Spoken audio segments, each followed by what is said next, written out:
नमस्कारम to all of you. इस channel से जुड़े सभी व्यूवर्स को मैं स्वागत करता हूं और साथ ही योग के क्षेत्र में साधना कर रहे सभी साधकों को मैं प्रणाम करता हूं।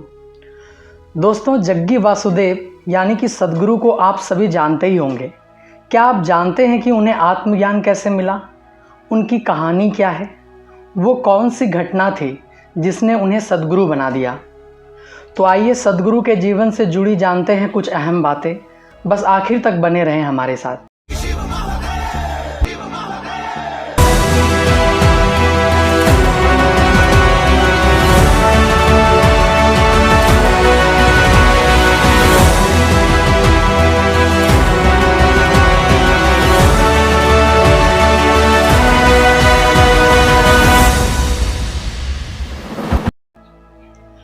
दोस्तों, सद्गुरु अपनी कहानी की शुरुआत बचपन से करते हैं।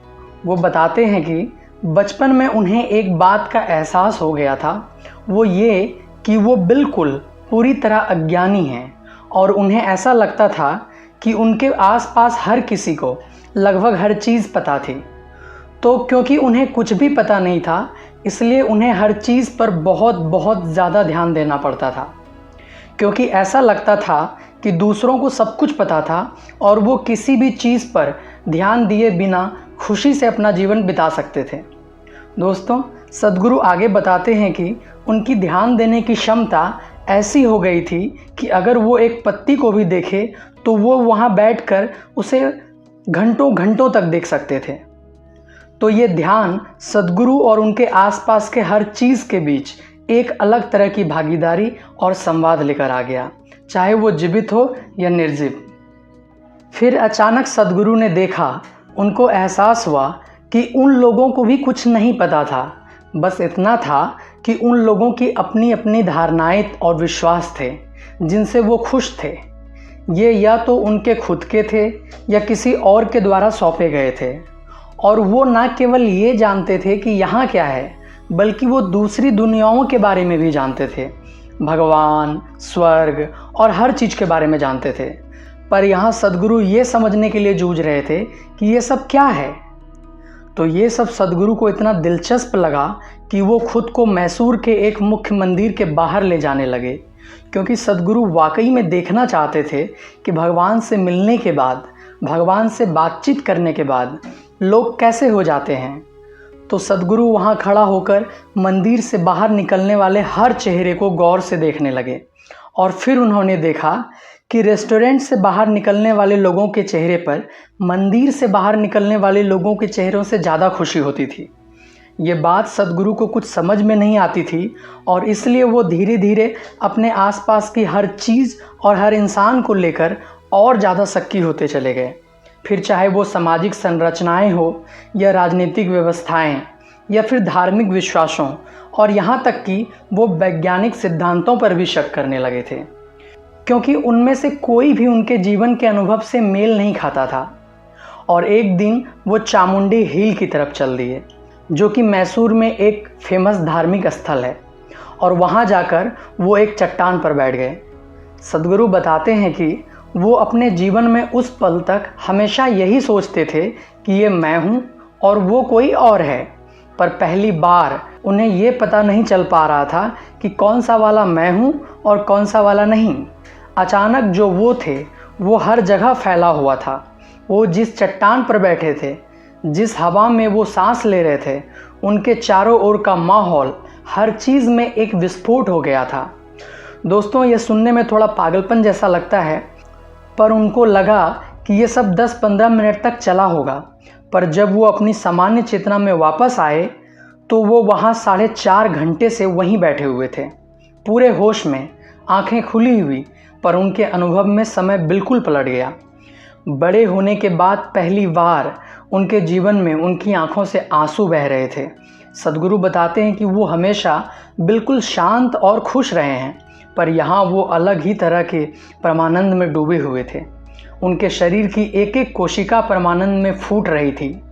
फिर जब वो अपना सिर हिलाए और कुछ तार्किक जवाब ढूंढने की कोशिश की कि ये सब मेरे साथ क्या हो रहा है, तो उनका दिमाग बस इतना ही कह पाया कि शायद वो पागल हो रहे हैं। और फिर ये अनुभव उनके साथ गहराता चला गया और ऐसा बार बार होने लगा। आगे वो बताते हैं कि जब वो बैठते तो जो उनके लिए कुछ पल होते थे वो दूसरों के लिए कई घंटे होते थे। उन्हें लगता था कि बस कुछ पल हुए हैं, पर घंटे बीत जाते थे। एक खास दिन था जब वो एक जगह बैठे हुए थे। उन्होंने वाकई सोचा कि 25 से 30 मिनट हुए होंगे, लेकिन जब वो सामान्य चेतना में आए तो 13 दिन बीत चुके थे और वो वहीं का वहीं बैठे हुए थे। और दोस्तों, आपको पता ही है कि भारत ऐसा देश है कि वहाँ भीड़ इकट्ठा हो गई। उनके गले में मालाएं थी, लोग उनके पैर छूने लगे।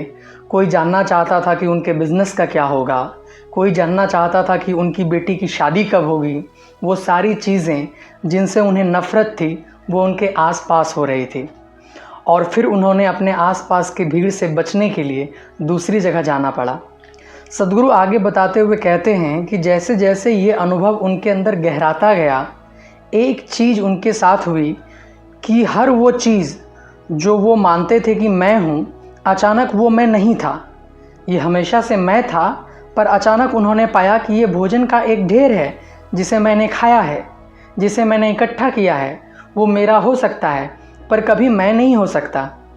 ये सब मेरे मन पर पड़ी छापों का एक बड़ा ढेर है, और ये शरीर और मन मैं नहीं हूँ, बल्कि ये मेरे हैं। तो उनके और उनके शरीर के बीच, उनके और उनके मन के बीच एक दूरी पैदा हो गई। इसकी मदद से उनके अंदर एक और अनुभव पैदा हुआ। अचानक समय और स्थान का इक्वेशन उन पर लागू ही नहीं हो पा रहा था। वो देख पा रहे थे कि जो यहाँ है वो वहाँ है, जो वहाँ है वो यहाँ है। भूत, वर्तमान और भविष्य आपस में मिल गए थे। वो बताते हैं कि ये उनके लिए एक भव्य उथल पुथल थी, पर बेहद खूबसूरत थी। तो उनका शक्की मन ये सब समझ नहीं पा रहा था। तो उन्होंने क्या किया कि एक्सपेरिमेंट करने शुरू कर दिए।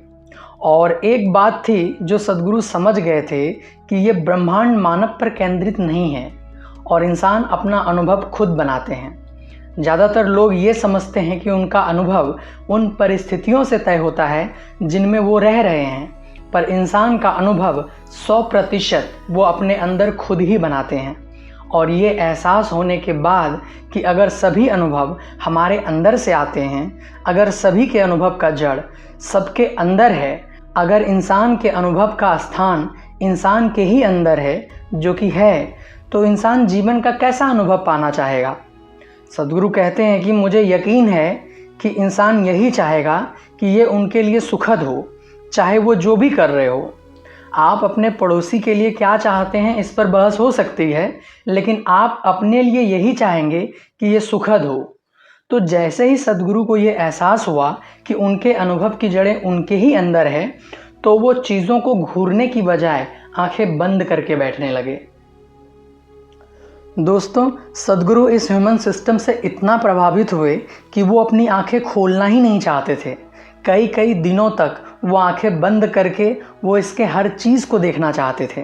फिर उन्हें एक चीज़ का एहसास हुआ, वो ये कि अगर मैं एक रोटी का टुकड़ा लूँ और उसे इस सिस्टम में डालूँ, तो रोटी का ये टुकड़ा कुछ ही घंटों में मेरा शरीर बन जाता है और फिर मैं इसे मैं के रूप में अनुभव करता हूँ।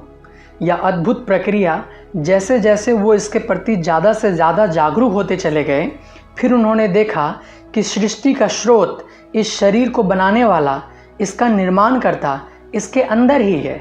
जब उन्होंने ये देख लिया, तब वो ये देख सकते थे कि वो अपने दिमाग को 24 घंटों में बिल्कुल नया रूप दे सकते थे।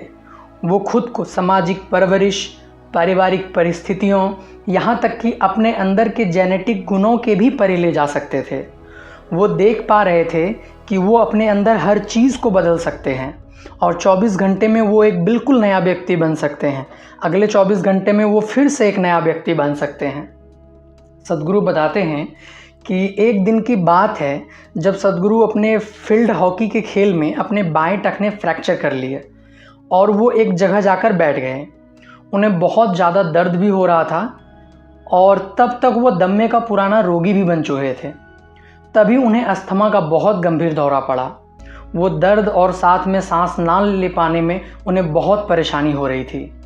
उस समय उन्हें लगा कि अगर इस शरीर को बनाने वाला इसके अंदर है, तो ऐसा क्यों है कि मैं इसे अंदर से ठीक नहीं कर सकता। और वो एक दृढ़ संकल्प के साथ बैठ गए, अगर ये सच है तो ये अपने आप ठीक हो जाना चाहिए, नहीं तो मैं गलत मार्ग पर हूँ। सद्गुरु बताते हैं दोस्तों कि मैं वो लगभग 1 घंटे से ज़्यादा समय तक अपनी आंखें बंद करके बैठा रहा। जब उन्होंने आंखें खोली तो उनका अस्थमा हमेशा के लिए जा चुका था और सबसे बढ़कर उनका टूटा हुआ पैर उस थोड़े से वक्त में पूरी तरह ठीक हो गया था। सद्गुरु कहते हैं कि इसी अनुभव से हौसला पाकर उन्होंने ऐसे तरीके और सिस्टम बनाने शुरू कर दिए जिनकी मदद से हर इंसान उस बुद्धि और क्षमता तक पहुंच सकता है जो इस सिस्टम के अंदर है, जो एक रोटी के टुकड़े को इंसान में बदल देती है। ये बुद्धि और इंसानी सिस्टम की ये क्षमता जो केवल विचार प्रक्रिया तक सीमित नहीं है, ये हर इंसान में मौजूद है, पर दुर्भाग्य से इसका इस्तेमाल नहीं हो पाता। और फिर वो ऐसे सिस्टम बनाने लगे जिसका लोग आज इस्तेमाल कर सकें। भीतरी खुशहाली की इन तकनीकों और तरीकों की मदद से लोग अपने भीतरी आयाम को मनचाहा रूप दे सकें।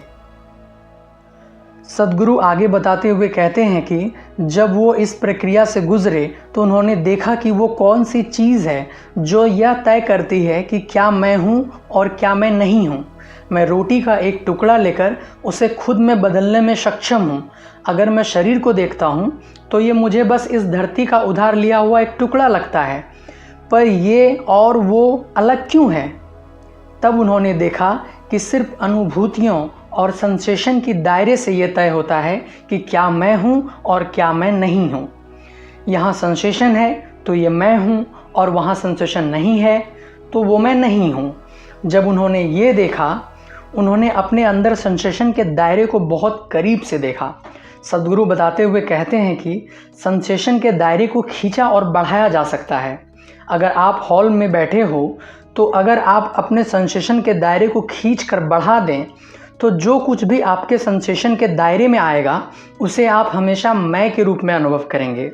इसी तरह आप अपने सेंसेशन के दायरे को बाहर फेंक कर इसे विस्तार दे दें तो आप यहाँ बैठे बैठे पूरे ब्रह्मांड का अनुभव कर सकते हैं।